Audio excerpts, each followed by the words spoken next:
My wife cheated with her cousin in our home. Here's how I exposed them. I'm James, 36 meters, and I was married to Mira, 33F, for a little over a year. We met on a matchmaking app meant for serious relationships, which was a godsend since I was feeling the pressure to settle down. In your mid-30s, seeing friends and family with kids running around at gatherings really makes you question your choices. I hadn't been in a serious relationship for years and was looking for a life partner, not just a fling. Mira was in the same boat. Being a woman, she was feeling the societal pressure of losing her window for motherhood. On our first call, she was upfront about looking for something meaningful that matched my mindset perfectly, so we hit it off. She was from a city a few hours away, but was open to moving since her company had a flexible transfer policy. Within a few weeks of chatting, we decided to meet in person, and within a few months, we were already talking about marriage. We'd take turns traveling to see each other on weekends, and I thought I'd struck gold. She was everything I could ask for: kind, caring, and attentive. Soon enough, we introduced each other to our families, and the green lights kept coming. Both sides were thrilled about our union, and before we knew it, we were married. For the first time in years, I felt deeply loved and cared for. I'd had one major relationship in my 20s, but it fizzled out because I was too shy and couldn't connect with her friends or family. I'm naturally introverted, and my inability to open up back then drove a wedge between us. I wasn't going to make that mistake again. With Mira, I made a conscious effort to show up for her and her loved ones. A year into our marriage, Mira's uncle passed away. She was devastated, as he had been a father figure to her. We flew to her hometown to attend the funeral, and she decided to stay back for a week to support her grieving aunt. While she encouraged me to return home since my work was piling up, I wanted to be there for her during this difficult time. Her family was warm and welcoming, and I spent time getting to know her cousins. One cousin in particular, Adam, who was about our age, stood out. He was charismatic and funny, the kind of guy who could command attention in any room. I envied his confidence a little, something I'd always lacked, but I also trusted Mira implicitly, so I didn't think twice about how close they seemed. But looking back, I should have. I promised myself that I would not let the special bond perish. Because of my timidness, I went the extra mile literally to connect with Mira's friends and family. This was another reason I chose to stay with her and get to know her relatives better. Before the wedding, I had only met her parents briefly, along with a few relatives during the ceremony, so I saw this as an opportunity to bond with them.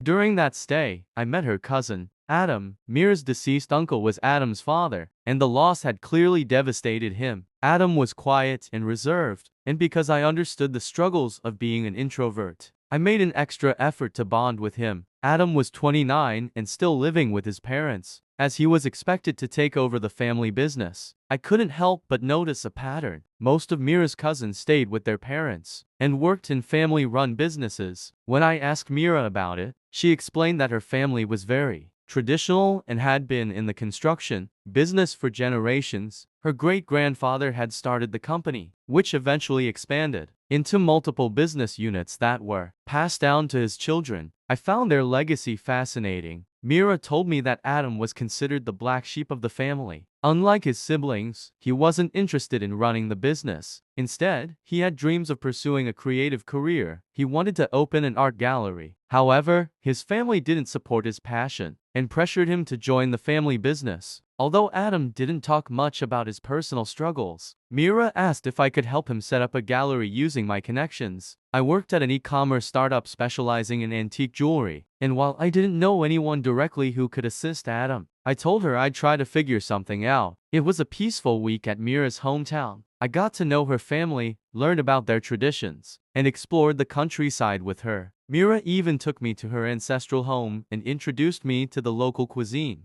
Being from the heart of Los Angeles, I'd never been exposed to such diverse cultural experiences before, and I loved every moment of it. After we returned home, Mira told me that Adam wanted to move to La to pursue his art career. She asked if he could stay with us until he got a job. I happily agreed, thinking it was the least I could do. A month ago, Adam moved in. I greeted him warmly and made sure he felt comfortable in our home. He mentioned that he planned to look for a part-time job while working on his art. I even offered to help him in any way I could. At first, everything seemed fine, but soon I began to notice changes in Mira's behavior. She seemed much happier than usual, but at the same time, She started to distance herself from me romantically. Before Adam moved in, we never worried about privacy. Our entire house felt like our personal sanctuary. But now, we kept to the bedroom for intimacy. And even then, Mira frequently pushed me away, saying Adam might hear us. I didn't think much of it initially and gave her space. But as the days turned into weeks, her excuses began to frustrate me. I tried explaining to her how this behavior was making me resent Adam, but she dismissed my concerns. Then there was the issue of food. Adam loved seafood, but I'm severely allergic to it. Even the smell makes me nauseous.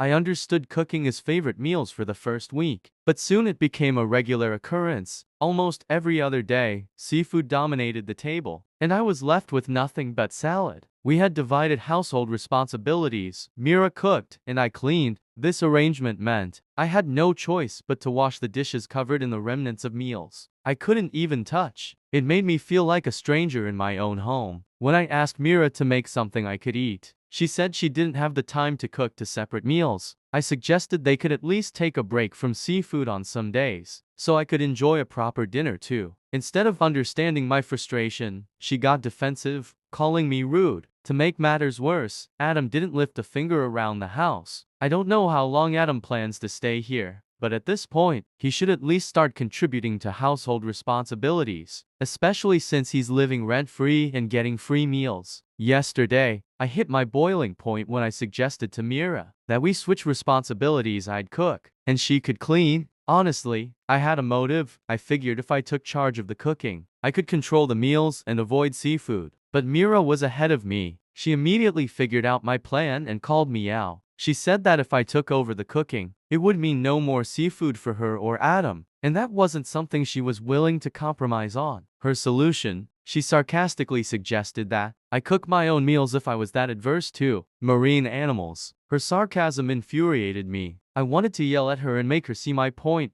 I work 45 hours a week. I don't have endless time to spend in the kitchen, cooking separate meals for myself. But I held back, even though their attitude, especially Mira's protectiveness over Adam, is driving me up the wall. It's gotten so bad that I barely speak to either of them now. Mira's constant defense of Adam has made me resent him. I just want him out of my house as soon as possible. But sometimes, when I manage to calm down, I start to feel guilty. Am I being unfair to Adam? Is it wrong that I'm annoyed at him just for being here? I worry that I might be sending a signal that I'm only tolerating him because I'm doing him a favor by letting him stay with us. That's not really how I feel, but Mira's attitude is making it so hard to keep my cool. I've even spoken to a few colleagues about the situation, and their reactions have been mixed. Some think I'm just frustrated because our privacy as a couple has been disrupted. Others think the real issue is Mira and how she's prioritizing Adam over me. I decided to post here because I need an outside perspective. Has anyone dealt with something like this? I'm desperate for advice on what to do because I feel like I'm at a breaking point. Update 1. The day after my original post, I decided to bring up the issue during dinner subtly. In front of Adam, I suggested that we create a weekly dinner menu that included all three of our preferences. This way, everyone gets their favorite meals, but it's fair for everyone. Mira rolled her eyes immediately, which, of course, annoyed me further. It felt like, but Adam was quick to agree and apologized for being inconsiderate. The discussion ended on a good note, and for a moment, I felt like I had been exaggerating the situation. It seemed like such a small issue, resolved so easily. But while that particular concern was mitigated, the growing distance between Mira and me continued to bother me. Our sex life is practically non-existent. Mira's excuse is that she's too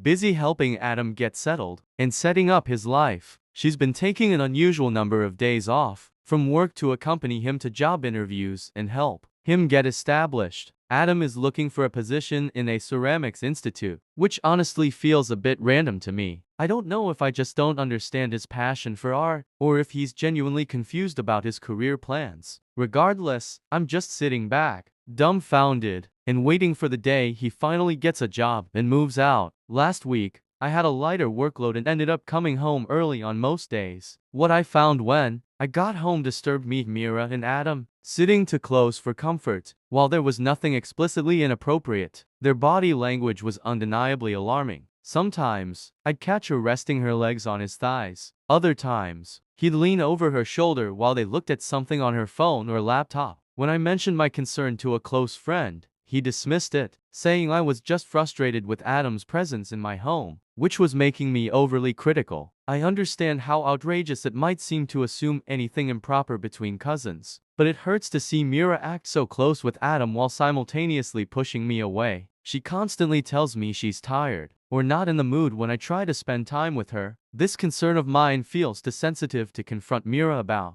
I don't want to sound paranoid or delusional, but I also don't want to ignore the gut feeling that something is off. I need serious advice on how to proceed. Update 2. Hi everyone. I know it's been a while since my last update. The past few weeks have been the most disturbing and traumatic of my life. I'll jump straight to the point. I caught Mira sleeping with Adam. Looking back, I realize I had been ignoring my instincts for far too long. Even when I wrote my last update, I had a nagging feeling that something was rotting beneath the surface. I just didn't want to acknowledge it or worse, accuse Mira and sound presumptuous. A few days after my last post, I came home early again. To my surprise, the house was locked. Usually, either Mira or Adam or both of them would be home. They eventually moved to the bedroom. I didn't need to see more to know what was happening. The next morning, I returned home unannounced. Mira and Adam were in the kitchen, acting like nothing had happened. When they saw me, Mira looked startled, but Adam quickly excused himself and went to his room. I didn't waste time. I told Mira everything I had seen. At first, she denied it, claiming I was imagining things. But when I told her about the cameras, her face turned pale. She tried to justify it, saying that Adam had been feeling vulnerable after his father's death and that she was just comforting him. But there was no justification for what I had seen. I told her our marriage was over. She begged and cried, but I couldn't stay in that house another second. I packed my things and left, filing for divorce the next day. The fallout was messy. Mira's family tried to intervene, calling it a mistake and asking me to forgive her. But I couldn't. Adam disappeared shortly after the confrontation. Mira continued to reach out, apologizing and trying to make amends, but I blocked her on everything. It's been a few months now, and I'm slowly rebuilding my life. Therapy has helped me come to terms with the betrayal, but trust is something I know I'll struggle with for a long time. The pain of seeing someone you love destroy your relationship is unbearable, but I've learned one important thing sometimes. The truth, no matter how painful, is the only path to freedom.